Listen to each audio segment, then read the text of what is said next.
biar hidup kita ini lebih senang berbagi.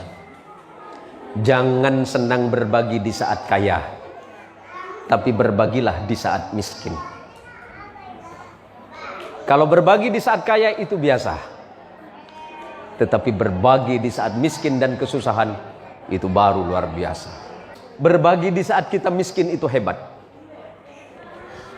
Saya punya cerita yang sederhana. Dulu sekitar tahun 90 sekian, ada seorang suami istri yang sudah berumur, dan mereka hidup berdua karena tidak memiliki keturunan. Kesana kemari suami istri ini selalu bersama-sama, dan pernikahan mereka berdua itu berlangsung kurang lebih 6 sampai 70 tahun, 60 tahun. Karena memang pada masa itu kedua suami istri ini usianya sudah 80 tahun. Pada suatu pagi ketika mengikuti pengajian subuh di masjid, dia mendengarkan seorang ustadz berkata seperti ini, mengutip hadis Rasulullah Muhammad sallallahu alaihi wasallam, "Ma naqasat shadaqatum min malin bal yazdad." Tidak akan pernah berkurang dari harta yang engkau sedekahkan di jalan Allah, bal yazdad. Akan tetapi sebaliknya Allah pasti menambah itu. Selepas pulang dari pengajian ini, pengajian subuh di masjid ini, suami istri ini bercerita di rumah bahwa sebenarnya mereka berdua pengen bersedekah, tetapi mereka tidak punya apa-apa selain rumah. Seandainya rumah itu mereka sedekahkan, tentu mereka tidak punya tempat lagi. Akhirnya kemudian suami istri ini sepakat menjual rumah ini. Menjual rumah ini dengan harga sekian, hanya dengan tujuan untuk menyumbang pembangunan masjid di mana tadi pagi beliau berdua ini mengikuti kajian subuh. Kemudian orang-orang berkata di sekitarnya, tuh lihat,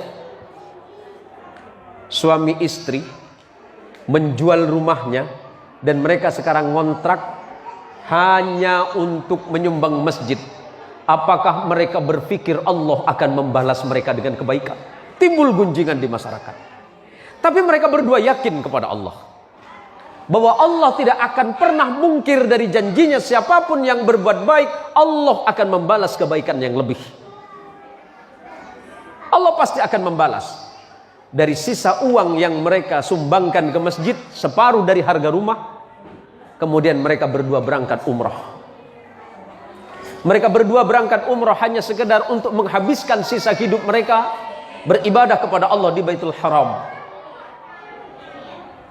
Singkat cerita, setelah mereka selesai melaksanakan ibadah umrah, suami istri ini berjalan, kemudian melihat sebuah batu cincin. Bukan ini bu ya, melihat sebuah batu cincin.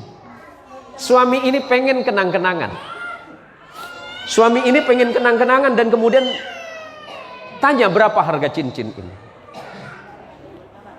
Karena si bapak tadi tidak mengerti bahasa Arab, yang menjual pun tidak mengerti bahasa Indonesia, akhirnya mereka hanya menggunakan bahasa isyarat. Akhirnya si penjual tadi menyebutnya harga 5.000 rial. 5.000 rial, Allah, kurang lebih mungkin sekitar 17 sampai 18 juta. Mungkin kurang lebih. Tapi si kakek ini mengurungkan niatnya karena uangnya tinggal sedikit. Uangnya tinggal sedikit. Akhirnya kemudian kakek ini bertanya lagi dengan harga yang lebih murah. Adakah yang lebih murah dari ini? Akhirnya si penjual batu tadi mengatakan ini ada yang lebih murah. Harganya cuma 2.000 rial. Dan dari sekian batu yang ditanya ternyata tidak ada satupun harganya yang sesuai dengan kemampuan. Karena uang yang ada di sakunya hanya sekitar 1.000 rial. Dan itu pun rencananya hanya untuk perjalanan pulang ke Indonesia. Setelah kemudian si kakek ini mengurungkan niatnya, mereka berjalan, tiba-tiba kemudian penjual batu memanggil mereka berdua. Wahai bapak, kemari. Apakah bapak memang betul-betul serius pengen memiliki batu cincin ini? Si kakek ini kemudian menjawab, iya. Berapa uang bapak? Uang saya tidak banyak. Uang saya tinggal 1.000 rial. Itu pun akan saya bawa pulang ke Indonesia. Khawatir di perjalanan saya kekurangan bekal. Akhirnya atas izin Allah kemudian si penjual batu ini kemudian mengambil tangan si bapak dan berkata, "Bapak, ini ada batu cincin, siapa tahu cocok untuk bapak, dan sebagai kenang-kenangan bapak tidak usah bayar dengan saya. Tidak usah bayar. Ini sebagai hadiah dari saya saja." Akhirnya si bapak ini kemudian mengambil cincin ini dan kemudian memasukkan ke dalam sakunya dan tidak memakainya. Singkat cerita, setelah sampai di Indonesia, setelah mereka berada di Indonesia kembali ke rumah kontrakan, akhirnya dia bercerita sama istrinya bahwa hari itu dia tidak punya uang. Habis sudah uangnya. Habis seluruh uangnya. Dia dermakan di jalan Allah. Separuhnya sebelum berangkat umrah dia sumbangkan ke masjid. Kemudian setelah itu berangkat umrah dan sisanya sudah tidak ada. Tentu sebagai seorang perempuan di mana-mana pasti selalu merasa cemas, khawatir, bahkan takut tentang rezeki. Jadi kalau ibu-ibu merasa khawatir, cemas dan takut tentang rezeki, itu bukan cuma ibu, hampir seluruh perempuan di dunia. Selalu cemas, khawatir, was-was, bahkan takut akan kekurangan. Akhirnya si kakek ini berkata kepada istrinya bahwa dia akan ke pasar. "Saya akan ke pasar, siapa tahu batu yang kemarin kita dikasih hadiah di Mekah, yang dikasih hadiah waktu di Saudi, siapa tahu bisa laku. Karena itu tinggal satu-satunya."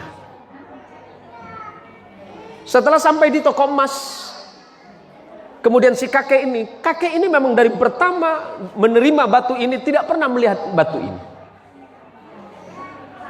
Setelah diperiksa oleh toko emas, petugas di toko emas, kemudian petugas ini atau yang di toko emas ini bertanya kepada bapak ini, "Apakah bapak yakin bapak mau menjual ini?" "Iya, saya yakin." "Yakin bapak mau jual?" "Iya." "Apakah bapak yakin bapak akan menjual ini?" "Iya." "Silakan masuk ke dalam." Si kakek ini bingung, "Ada apa, Pak?" "Ya udah, masuk ke dalam. Kita bicarakan di dalam." Atas izin Allah, si kakek ini juga tidak tahu apa sebenarnya batu yang dimaksud tadi. Batu yang diberikan oleh penjual batu yang di tanah Arab tadi. Setelah terjadi perbincangan, ternyata batu ini adalah batu berlian. Batu berlian yang dia sendiri tidak tahu sebenarnya. Akhirnya si penjual ini bertanya, "Pak, bapak mau jual berapa batu ini?" Si kakek tadi malah balik bertanya, "Saya tidak tahu. Karena saya ini dapat hadiah." "Iya, bapak mau jual berapa? Berapapun bapak sebutkan, saya akan bayar." Akhirnya terjadi kesepakatan pada hari itu. Kemudian batu yang dibawa oleh bapak ini dihargai dengan harga 5 miliar rupiah. Subhanallah walhamdulillah wa la ilaha illallah wallahu akbar. Siapapun yang bersungguh-sungguh berinfak di jalan Allah, menghabiskan hartanya di jalan Allah, Allah tidak akan pernah melalaikannya. Rumah tadi yang terjual untuk disumbangkan di jalan Allah untuk pembangunan masjid diganti dengan lebih baik. Biaya perjalanan haji, biaya perjalanan umrohnya pun lunas semuanya karena uang yang tadi. Tapi setelah itu, karena memang mereka berdua itu dalam kondisi yang sangat sepuh, mereka tidak lagi membutuhkan uang itu, tapi kemudian beliau berdua menyumbangkan kembali di jalan Allah Subhanahu wa ta'ala.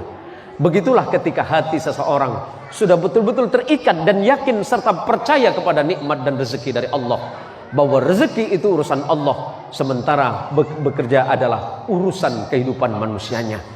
Maka ibu-ibuku sekalian, ibu-ibu sekalian yang dirahmati oleh Allah, jangan pernah khawatir ketika ibu berinfak dan bersedekah di jalan Allah Subhanahu wa ta'ala. Allah tidak akan pernah mengurangi harta apapun dari harta yang ibu miliki.